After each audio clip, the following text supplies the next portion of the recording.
Assalamualaikum. Waalaikumsalam warahmatullahi wabarakatuh. Saya lihat Ustadz orangnya sangat percaya diri. Bagaimana cara mengatasi sifat pemalu, minder, dan rendah diri? Terima kasih Ustadz. Astagfirullahaladzim, astagfirullahaladzim, astagfirullahaladzim. Saya mohon ampun kepada Allah Subhanahu wa Ta'ala bila ada yang dilihat oleh orang lain berupa hal-hal yang terlihat baik dan sebagainya, tapi ternyata juga saya belum bisa memenuhi seperti apa yang terlihat. Maka semoga Allah mengampuni kekurangan-kekurangan itu, maafkan dan memberikan bimbingan supaya menjadi lebih baik. Ya, teman-teman sekalian, membangun kepercayaan diri pada hal yang positif itu tidak diikat dengan profesi seseorang, ya, atau tugas seseorang. Ya, kepercayaan diri itu tidak melekat kepada seorang ustadz saja, kiai saja, ya, seorang habib misalnya, seorang guru. Tidak, tapi semua kalangan sepanjang mengerjakan nilai kebaikan mesti membangun kepercayaan diri yang kokoh pada dirinya untuk komitmen mengerjakan kebaikan itu, sehingga melahirkan motivasi kuat untuk melakukannya, mengerjakannya siapapun dan apapun yang dia kerjakan. Apakah ia misalnya dia di birokrat, ya, di dunia birokrasi, apakah di dunia diplomasi, apakah seorang pebisnis, seorang pedagang, seorang perawat, dokter, insinyur, bahkan misalnya dosen, guru, mahasiswa, atau juga pekerjaan-pekerjaan yang dilakukan pada umumnya masyarakat, ya, baik bertani, berkebun misalnya dan sebagainya. Semua butuh kepercayaan diri, dibangun sepanjang dikerjakan itu baik, ya, sepanjang yang dikerjakan itu baik. Nah, sekarang membangun kepercayaan diri itu seperti apa? Maka dimulai dengan hadis Nabi Muhammad SAW yang diriwayatkan oleh sahabat Umar bin Khattab radhiyallahu taala anhu, haddatsana qala, ya kan, an Abi Hafs, عن أبي حفص عمر بن الخطاب رضي الله تعالى عنه قال قال رسول الله صلى الله عليه وسلم إنما الأعمال بالنيات وإنما لكل امرئ ما نوى فمن كانت هجرته إلى الله ورسوله فهجرته إلى الله ورسوله يا فمن كانت هجرته للدنيا يصيبها أو امرأة ينكحها فهجرته إلى ما هاجر إليه. Itu kan rawahul Bukhari. Maka di sini Nabi memberikan tips kepada kita semua, pesan yang sangat kuat. Seseorang itu kalau ingin mengerjakan sesuatu, kembalikan kepada motivasi terkuat dalam dirinya, ya, yaitu niatnya. Jadi ada 3 tahapan kita mengerjakan sesuatu itu berdasar dari dasar hati kita dulu. Yang pertama ada keinginan, ya. Yang kedua ada tekad, yang ketiga ada niat. Nah, keinginan itu disebut iradah namanya. Setiap orang tuh ingin pada segala yang baik. Ya, kalau Anda tanya, mau nggak ke surga? Semua jawab mau. Ingin nggak haji tahun ini? Semua orang ingin. Ya, tapi apakah setiap yang punya keinginan punya tekad? Belum tentu. Ya, tekad itu azam namanya, azimah, punya tekad. Baik, saya ingin ke surga, saya punya tekad yang kuat untuk bisa mendapati itu. Ya, nah tekad ini akan menurunkan turunan-turunan sampai nanti ke niat. Ya, sama persis saya pengen haji nih tahun depan, pengen banget, ya. Beda dengan yang sekedar ingin. Kayak ingin haji, ingin saja, tapi punya tekad, dia ingin mewujudkan keinginan itu. Nah, tahapan mewujudkan tekad tuh ke selanjutnya disebut dengan niat. Ada usaha pendahuluan, ya, nabung dari sekarang, terus berikhtiar, ya, ikhtiar yang optimal sehingga apa yang kita tekadkan itu bisa tercapai. Ingin ke surga, alhamdulillah, bertekad, apa surganya nih, Firdaus, maka kita siapkan, ya, berniat betul-betul, bikin tekadnya itu terwujud dalam bentuk perencanaan awal, perbaiki diri, boleh berhijrah, ya, berhijrah mendekat, meninggalkan yang buruk. Hijrah itu meninggalkan kebiasaan yang kurang baik, yang tidak Allah sukai, kepada kebiasaan baik yang Allah dan Rasulnya sukai. Itu poinnya. Jadi hijrah itu bukan menuntut kita pindah kepada suatu tempat tertentu, ya, kecuali kalau di tempat kita beraktivitas itu sangat tidak kondusif sekali, ya, susah mendekat kepada Allah, terancam dalam keburukan, ya, di tempat kerja misalnya, tempat kerjanya diliputi keburukan-keburukan yang sulit sekali mendekat kepada Allah. Mau sholat susah, baca Quran susah, sementara kita sadar bahwa rezeki itu yang mengatur Allah, kan kita sadar betul Allah Maha Pemberi rezeki, Allah mendatangkan rezeki. Ya, kenapa kita tidak berpindah ke tempat yang kemudian Allah sukai dan dengan itu keberkahan Allah berikan? Toh tetap kan rezeki tidak akan tertukar, toh tetap tidak akan berkurang. Ini kan poinnya. Nah, itu hijrah yang menuntut perpindahan tempat. Sama dengan tinggal di lokasi misalnya yang di tempat tinggal itu walaupun kompleknya terlihat megah dan sebagainya, tapi fasilitas untuk masjid tidak ada, mau pengajian susah, mendekat kepada Allah juga tidak mudah, gitu kan? Anda mencari tempat yang teduh, yang nyaman ibadah, yang enak beraktivitas, di situ kemudian Anda membangun kepribadian yang lebih dekat dengan Allah Subhanahu wa Ta'ala. Jadi hijrah itu prinsip dasarnya meninggalkan perbuatan yang tidak disukai oleh Allah dan Rasulnya kepada kebiasaan dan perbuatan yang disukai Allah dan Rasulnya. Jadi bukan menuntut satu perpindahan secara langsung, ya, atau pindah kepada misalnya komunitas, pengajian, golongan tertentu, bukan itu poinnya. Jadi jangan Anda katakan kalau berhijrah ini pindah ke golongan A, komunitas B dengan nama tertentu dan sebagainya. Bukan itu poinnya. Ya, lebih kepada mendekat kepada Allah. Siapapun yang bisa membimbing kita sepanjang sesuai dengan ajaran-ajaran yang disampaikan oleh Nabi, mengacu kepada keterangan dasar Al-Quran, ya kita ikuti dalam kebaikan, ya, tanpa harus mencela atau menepikan orang-orang atau golongan-golongan lain tertentu. Nah, dalam konteks berpindah ini, maka lakukan semua karena Allah. Ya, motivasinya karena Allah dulu, nanti supaya dibimbing oleh Allah. Karena nanti orang melakukan sesuatu itu banyak motifnya. Ya tadi kata Nabi kan, "Faman kana hijratuhu lidunya yusibuha", ada yang karena materi dunia. Ya, jadi Anda ini melakukan aktivitas untuk percaya diri ini, ya mengatasi sifat malu, minder, macam-macam. Apa yang mau dikejar? Karena dunia. Ya, kalau cuma dunia orang banyak sekarang. Ya, ada latihan-latihannya segala rupa untuk mencapai pekerjaan tertentu. Ada latihan sekarang di bidang bisnis misalnya. Dilatih Anda public speaking, bagaimana bicara depan orang, begini, begitu, dan sebagainya untuk capaian dunia. Ya, Anda akan dapat. Kata Nabi, Anda akan dapat. Ya, tidak ada kesalahan di dalamnya, sepanjang dicari itu baik, tapi belum tentu ada pahala untuk bekal pulang. Nah, niat itu menentukan apakah apa yang akan kita cari ini disukai oleh Allah, sehingga punya bekal akhirat, value-nya value akhirat, atau cuma dunia saja. Itu poin pertamanya. Jadi, tanamkan pada diri kita itu motivasi yang kuat, untuk mengerjakan sesuatu ini lillah, karena Allah ya dan Rasulnya. Nanti karena Allah itu memberikan kekuatan pada jiwa, dan Rasulnya memberikan bimbingan yang sudah Nabi contohkan kepada kita ya, dan mewariskan pedoman-pedoman kehidupan yang abadi sifatnya. Nanti tinggal diikuti di situ, ya kan? Nah, jadi yang pertama adalah membangun kekuatan niat, motivasi diri dulu. Motivasi diri dulu. Saya ingin melakukan ini sebagai hujjah saya ketika kembali kepada Allah.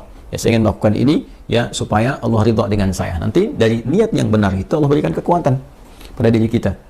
Nah, niat itu terjemahkan dengan apa? Setelah muncul dalam hati kita, kita akan memulai aktivitas itu yang baik itu, maka kita bisa mulakan itu dengan memohon kepada Allah. Nah, di sini dia. Jadi membangun sifat kepercayaan diri, diantaranya memulai dengan menautkan aktivitas yang akan kita kerjakan, ya dengan harapan perlindungan dan pemberian kekuatan serta bimbingan dari Allah. Mohon taufik namanya. Minta. Nah, itu keadaan itu disebut dengan tawakal namanya. Ya, tawakal itu menyerahkan keadaan kita yang akan kita ikhtiarkan, baik mulainya ataupun akhirnya kepada Allah, gantungkan kepada Allah, sehingga Allah memberikan perlindungan yang paripurna kepada diri kita. Maka Nabi mengajarkan kita untuk berdoa dalam memulai segala hal. Nah, doa itu juga membangun kepercayaan diri. Makanya orang kalau mau mengerjakan sesuatu, ketika dia berdoa lebih kuat kan? Ya, Anda mau bicara, Anda berdoa.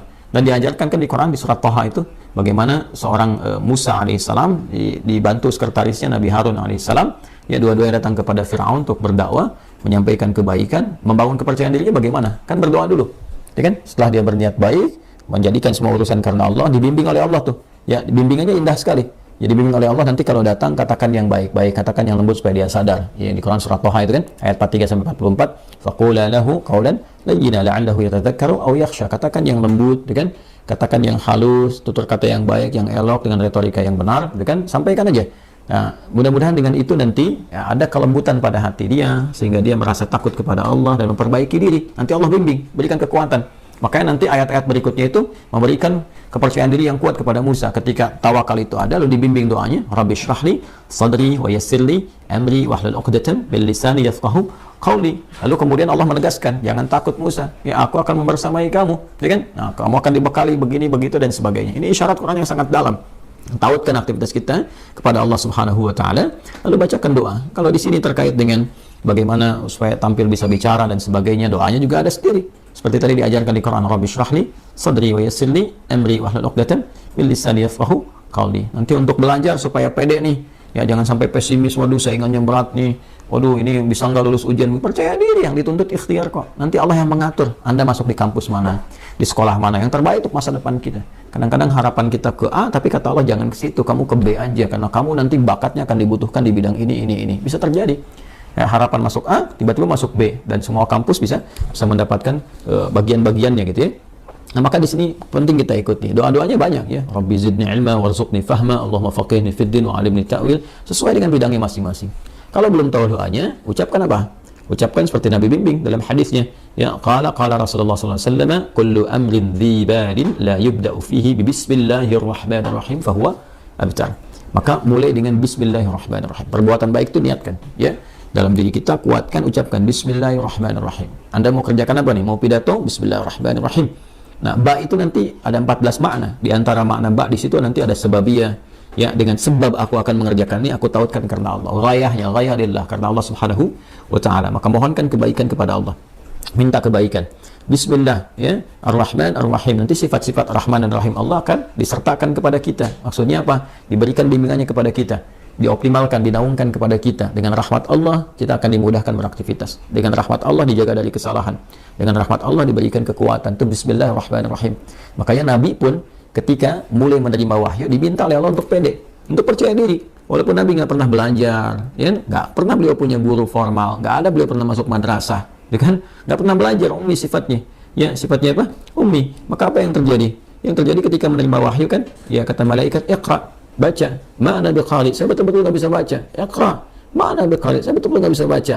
Ya, sampai yang ketiga kan, Iqra ma'ana biqari. Nabi bisa mengatakan ma qara'tu. Ya, pakai bentuk kata kerja, bentuk past tense, kemudian dengan sigat ma, nafi. Ya, saya nggak bisa baca. Tapi ketika ma bertemu dengan ba, itu taukid sifatnya. Ma ana bi. Ya, ma ketemu dengan ba, itu penguat taukid. Ba-nya jadi taukid. Saya betul-betul nggak bisa baca. Maka apa yang diturunkan oleh Allah Subhanahu wa taala untuk membangun kepercayaan diri beliau? Iqra bismi rabbikal ladzi khalaq. Muhammad SAW niatkan baca itu, ya, baca untuk mengikuti bacaan yang dibimbing oleh siapa? Oleh hamba yang Allah utus, ya, dan dengan kuasa Allah yang membuat menjadikan sesuatunya begitu mudah. Yang mencipta kamu aja begitu mudah, yang mencipta manusia aja begitu mudah. Apalagi menjadikan kamu terbimbing untuk bisa mengikuti bacaan, lebih mudah lagi. Maka lakukan karena Allah. Allah kan kuasa atas segala hal. Anda, adabnya, kalau Anda sulit melakukan sesuatu, Anda akan berusaha minta tolong kan pada yang lebih kuat. Oke? Ya, ada misalnya seorang usil pada Anda minta tolong pada yang lebih kuat. Atau Anda lapor misalnya kepada yang berwenang dan sebagainya. Kenapa? Karena sifat dan fitrah manusia mencari yang lebih kuat. Siapa yang lebih kuat dibandingkan dengan Allah?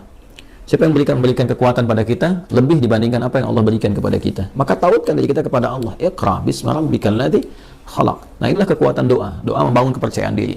Doa membangun kekuatan.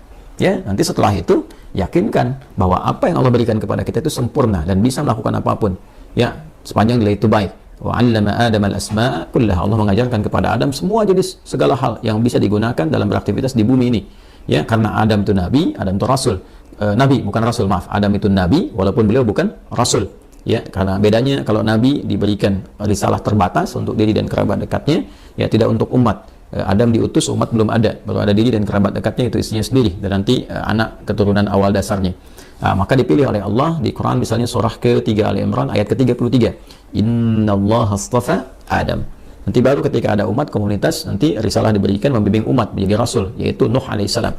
Makanya nanti innallaha astafa Adam wa Nuha, ya, wa ala Ibrahim wa ala Imran ala alamin. Dan ketika Allah kemudian memberikan sifat pengajaran, ada fitrah kenabian. Fitrah kenabian itu diajarkan secara langsung. Semua diajarkan. Segala hal yang terkait dengan kebutuhan membangun risalah di muka bumi ini. Jadi Nabi, Rasul diajarkan. Semua diajarkan. Nah, tapi mereka manusia. Kita manusia. Kita bukan Nabi, kita bukan Rasul. Kita manusia, kita bukan Nabi, kita bukan Rasul. Maka sifatnya potensi ditanamkan pada diri kita. Jadi di dalam diri kita ini potensinya banyak sekali bakatnya.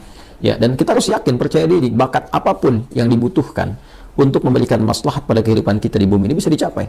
Jadi di sini ini ada kemampuan dalam diri kita ini, ya, untuk menjadi ahli fisika kah, kimia kah, matematika, ya, dalam saat yang bersamaan ahli Quran, ahli hadis, mau bicara apapun. Coba lihat manusia tuh, lidahnya masya Allah, diajarin bahasa ini bisa, bahasa Inggris bisa, bahasa Arab bisa, bahasa Cina bisa, ya, macam-macam tuh. Itu dari lidah, dari bahasa aja.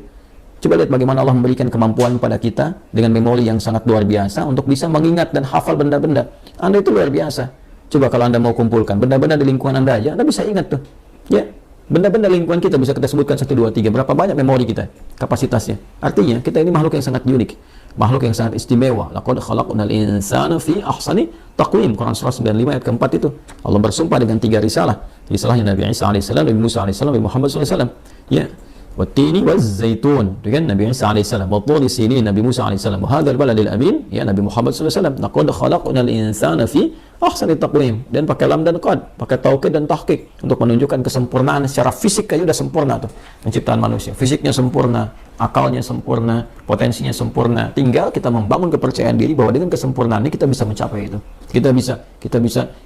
Percaya pada diri kita dan tautkan kepercayaan itu kepada Allah Subhanahu wa taala. Maka itu diantara cara yang terbaik. Kemudian setelah itu ikhtiar dan belajar secara bertahap.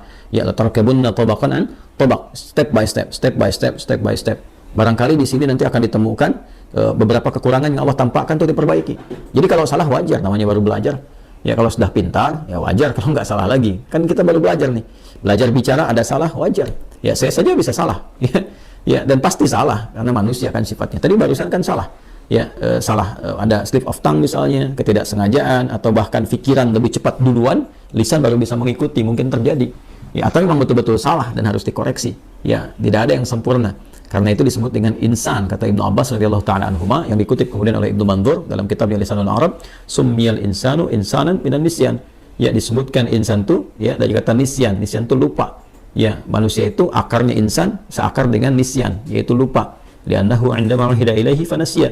Karena ketika dia punya komitmen kadang dia lupa. Dia punya komitmen dengan Allah untuk menyembah, dia lupa, nggak nyembah Allah. Dia punya komitmen berbuat baik, dia lupa, nggak berbuat baik. Ya, makanya kalau ada orang berdusta, sebetulnya dia tahu dusta itu salah, cuman saat berdusta dia lupa. Ya, dia tahu korupsi itu salah, cuman saat korupsi dia lupa. Nah, makanya lupa itu seringkali disandingkan dengan salah. Ya, nasiya itu lupa, nasitu saya lupa, nasina ya kita lupa, akhta'a itu salah, akhta'tu saya salah, akhta'na kita salah. Rabbana la tu'akhidna in nasina au akhta'na. Ya Allah, mohon jangan hukum kami kalau kami pernah lupa dan dari lupa itu jadi salah. Itu di Al-Baqarah ayat 286. Jadi nasiya itu lupa, nanti turunannya insan. Insan disebutkan setidaknya 65 kali kurang lebih dalam Al-Qur'an. Nah, ya, kadang repotnya makanan kita nasi. Nasi. Banyak makan nasi, banyak lupa. Saya pernah waktu kuliah itu dosen kami tanya, "Ma makna kita apa artinya ini?" Kita jawab kompak, nasina ya Ustaz. Kami lupa. Maka Ustaz kami respon, akaltum nasi katsiran fanasitum. Kalian banyak makan nasi maka kalian lupa. Nah, itulah di antara langkah-langkah awal membangun kepercayaan diri, motivasi, menguatkan niat, memohon kepada Allah bimbingan, kemudian mendekatkan diri kita kepada Allah dengan berdoa sesuai dengan objek aktivitas yang akan kita kerjakan, atau setidaknya mengucapkan Bismillahirrahmanirrahim sebelum memulai aktivitas. Setelah itu yakin pada diri kita ada potensi untuk melakukan itu, lalu belajar dari kekurangan, kesalahan. Kalaupun ada salah, jangan langsung divonis saya nggak bisa. Tidak, bukan begitu caranya. Tapi Allah menampakkan itu supaya diperbaiki, dan jadi lebih baik untuk ke depan. Setelah itu nikmati hasilnya. Ya, ikuti, nikmati, dan bangun tawakal hasil kepada Allah. Fa idza faraghta fansab wa ila rabbika farghab. Kalau sudah selesai, tata lagi dan hasilnya tujukan kepada Allah, tawakal. Bagaimana Allah memberikan yang terbaik kepada kita. Wallahu ta'ala a'lam bis-shawab.